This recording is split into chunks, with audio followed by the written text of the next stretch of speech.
guys, it's Jasma, and today we're going to make a strawberry mousse cake. This is perfect for the summertime since strawberries are in season right now, and this is also a very appealing cake that you could bring to parties because it's nice and pink. This does take a little bit of time to make, but it's definitely worth it, so let's get started. First off, we're going to bloom the gelatin, so I have gelatin powder here and I have some cold water, and I'm just going to sprinkle it over and mix it in slightly so the gelatin is ready to go. Now I'm just going to set it aside and let the gelatin bloom. Now into another bowl, I'm going to add in my 4 egg yolks. You do not need the egg whites in this recipe, so you could just save it for later. And also add in the white granulated sugar. And just mix this in. It'll start looking really dry and crumbly at first, but the white granulated sugar will dissolve and it'll look a lot runnier later. You're not really trying to incorporate any air into this mixture, it's more just combining the two. It is now nice and runny, so we're going to move over to the stove. Into a saucepan, pour in the milk. Then turn on the heat and let it come to a boil.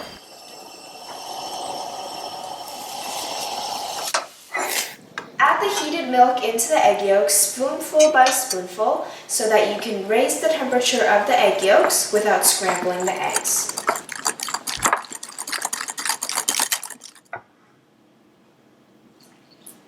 Keep stirring until the milk is fully incorporated into the egg yolks, and then pour it back into the pot that you cooked the milk with previously. Bring everything back onto the heat and continue cooking. This would allow the egg yolks to be safe to eat. Make sure you keep stirring and scraping down the sides so that nothing is burning. Make sure you're not scrambling the egg, so keep scraping the bottom of the pan. Once the mixture has become yellow and thickened, it is ready to go. So how I test it is I pour it onto the sides. And you can see it stays there. Not to overheat or the egg yolks may separate from the milk mixture and instead you'll get a lumpy mixture.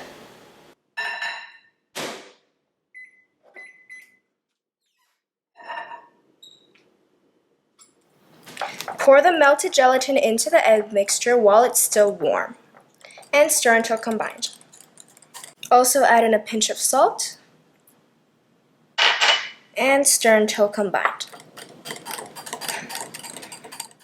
While my egg mixture is cooling down, I'm going to process my strawberries. So make sure you don't put the egg mixture into the fridge for it to cool down faster because then the gelatin will set and solidify and you won't be able to mix anything else into it. So let it cool at room temperature, and this is the perfect time to do the strawberries. So you're going to need 500 grams in total, and we're going to puree in a blender. So I'm going to cut off the stem and then measure it so I know how much I have. If you don't have fresh strawberries, you can also use frozen ones. Just make sure you thaw it out.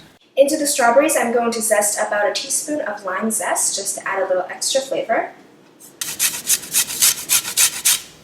I'm also going to squeeze in about a tablespoon of lime juice, but make sure you don't add too much or else this cake is going to taste super sour. And I'm just going to blend this until it is nice and smooth.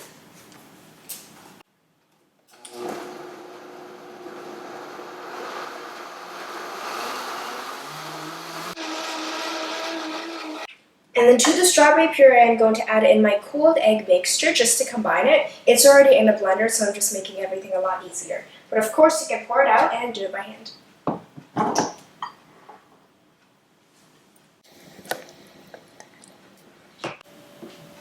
I'm going to put on the lid once again and just blend it till combined. I turned it the wrong way.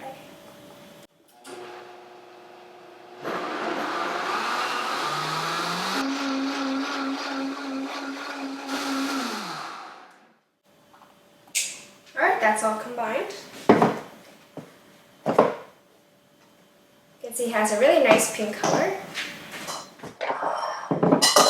So now this is an optional step, but I like to pour it through a sieve just to make sure everything is nice and smooth. We've already gone this far, so why not? But of course you don't have to do it if you don't want to, since we have already blended everything together. Push everything through just in case there are any strawberry seeds. Cover the mixture with some plastic wrap just to prevent it from drying out. And I'm just going to leave this at room temperature while I work on my cake. To make my cake, I'm going to be using my stand mixer, but of course you can use a hand mixer or even do this by hand, but it can just be a little bit of a workout. So I have my softened unsalted butter at room temperature, and I'm going to place this into the stand mixer bowl. This cake is basically going to be the bottom layer of the mousse. It's almost like a base. Some people like to use graham crackers, but I feel like the cake just adds a nice different texture to this mousse cake. I'm also going to pour in my white granulated sugar and beat this until it is nice and fluffy. My favorite part of the mousse cake is the cake base, so this is quite a thick layer. But if you don't like as much cake inside of your mousse cake, you can half this recipe. I'm going to now crack in 2 eggs, one at a time. And it does help when your ingredients are all at the same temperature. I'm just going to combine that before cracking in the next one. The egg has been completely mixed through. You can see it is a nice and creamy mixture. So now I'm going to crack in the next egg.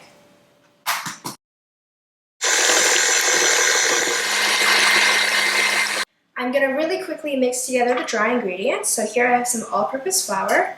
I'm going to add in my salt and baking powder.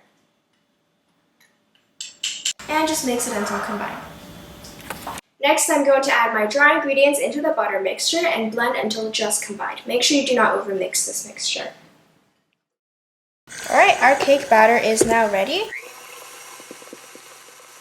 I have an 8-inch cake pan with a removable bottom lined with a piece of parchment paper, and make sure you're using a removable bottom here because it's going to make taking the mousse out of the cake pan a lot easier for you. I already have my oven preheated to 350 degrees Fahrenheit, and I'm just going to pour my cake batter into the cake pan. This is a pretty thick layer of cake because it's always my favorite part of a mousse cake. And I'm just going to slightly spread it out with my spatula first, just so the parchment paper doesn't move around too much. Make sure you spread it out nice and evenly because this is going to be the base of the mousse cake, and when you cut into it, you want the cake to be nice and flat on the bottom. I find if you spread the batter to the sides of the cake pan and allow it to stick first, it makes it a little bit easier because the parchment paper won't move around as much. Now into the oven, this goes at 350 degrees Fahrenheit for 20 minutes until the top is nice and golden brown, and when you insert a toothpick into the center, it comes out clean. My cake is now done, and what I did is I flipped this out onto a piece of parchment paper over a cooling rack so it could cool down, and then I washed the pan so the sides are nice and clean for when we pour the mousse in. Make sure that your cake is completely cooled before moving on to the next step because you really don't want it to melt down the cream after everything is finished. So now I'm just going to set this aside while I whip up my cream. Alright, so I have my whisk attachment ready to go, and make sure that your cream is nice and cold. So when I was prepping everything else, this was in the fridge nice and chilled. I'm going to pour this into my bowl. And then just whip this until stiff peaks form. The cream is now nice and stiff, but make sure you don't overmix this because you don't want it to turn into butter. My strawberry mixture is now completely at room temperature, so we can combine it with the whipped cream. So today I'm actually going to be using a whisk to combine this. Usually I would say you shouldn't do this because it'll deflate the cream completely, but this has a lot of liquid mixtures and it might be a little bit hard to mix it with the cream by just folding with a spatula. So I find if you start by folding it with a whisk, it actually combines it a lot faster and easier. So I'm going to add about 1/4 of the whipped cream to my strawberry mixture. Alright, that is mixed through. Don't mix it any more than you need to because again, this should be nice and airy and you don't want to deflate everything. So I'm going to add a little more cream and repeat until it is nice and combined. By doing this, it'll be a lot easier to combine than using a spatula. Using a larger whisk would allow you to deflate the cream a little as possible. So try to go for that if you can, or you can even use a stand mixture attachment if you don't have a large whisk. Alright, you can see this is quite a runny mixture right now, but after we refrigerate it for overnight, the gelatin will do its magic and the cream will stiffen up, so it will hold its shape later on when we put it into the cake pan. The mousse mixture is now ready, so I'm not going to mix it anymore. I do not want to deflate it. And now we can pour it into our cooled cake pan. The cake is nice and flat, and if it isn't, you can press it down slightly just to even out the surface. And I'm just going to pour it in until it is all the way to the top. Take a spoon to just glide over the surface, and then you want to tap it gently on it. This kind of pops up the bubbles a little bit as well, and it also gets rid of the lines that the spoons have created. This is just to get a nice and smooth surface for later.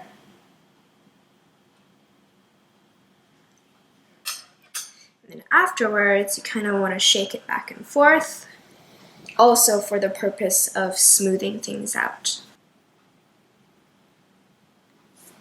This is now nice and smooth, so I'm going to cover it with a piece of plastic wrap and then place an elastic band around the sides to make sure it is nice and flat and it doesn't touch the surface of the mousse.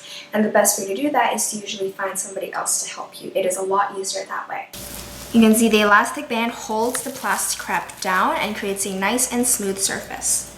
Then I'm going to place it into the fridge for, I like to do it overnight, or at least up to 8 hours so it can firm up and become nice and solidified.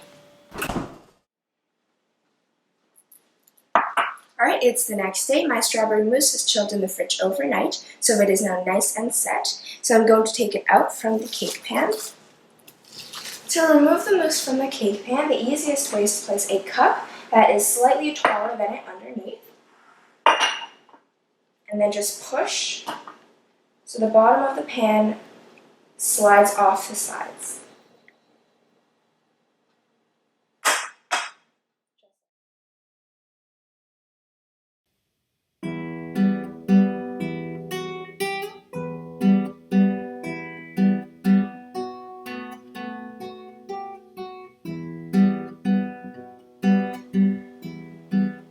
You can grab an offset spatula to clean up the sides a little.